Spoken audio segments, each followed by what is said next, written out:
জয়গুরু। 1 September সোমবার, পবিত্র তালনবমী তিথি। আমার প্রিয় পরমদয়াল শ্রী শ্রী ঠাকুর অনুকূলচন্দ্রের 138তম শুভ জন্মতিথি। শ্রী শ্রী ঠাকুরের জন্ম সময়টি হলো 7:05। ওই সময় আমরা সবাই ধূপ ধীপ জ্বালিয়ে শ্রী শ্রী ঠাকুরের সামনে ফুল, বেলপাতা, তুলসী পাতা অর্পণ করে ঠাকুরের ভোগ নিবেদন করে ঠিক 7:05 3বার শঙ্খধ্বনি, 3বার উলুধ্বনি দিয়ে পরিবারের সবাই মিলে সকালের সমবেত বিনতি প্রার্থনা করব।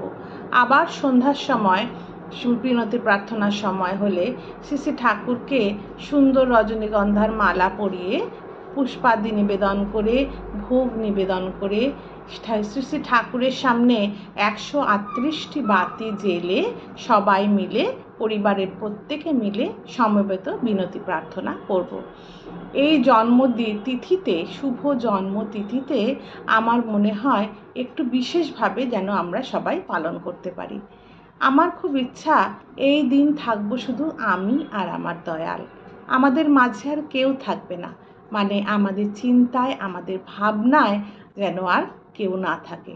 পরিবারের যে দৈনন্দিন কাজগুলো আমরা মায়েরা করি, যেমন আমরা রান্না বান্না করি পরিবারের সকলের জন্য, পরিবারের যদি কেউ অসুস্থ থাকে তার দেখাশোনার কাজ, বা ছোট বাচ্চা থাকলে সেই ছোট বাচ্চাকে সামলে রাখা ঠিকমতো, এই দৈনন্দিন নিত্য প্রয়োজনীয় কাজগুলো ছাড়া আমরা আর কোনো কাজে মনোনিবেশ করব না। শুধু ঠাকুরকে নিয়েই থাকবো, আমি আর আমার দয়াল থাকবো।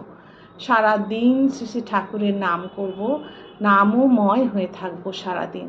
শ্রী শ্রী ঠাকুরের গান কীর্তন করব, ইষ্ট প্রসঙ্গ করব পরিবারের একজনের সাথে আরেকজন, এবং সারাদিন নামময় হয়ে থেকে খুব সুন্দর এবং আনন্দপূর্ণভাবে আমরা এই দিনটিকে কাটাবো।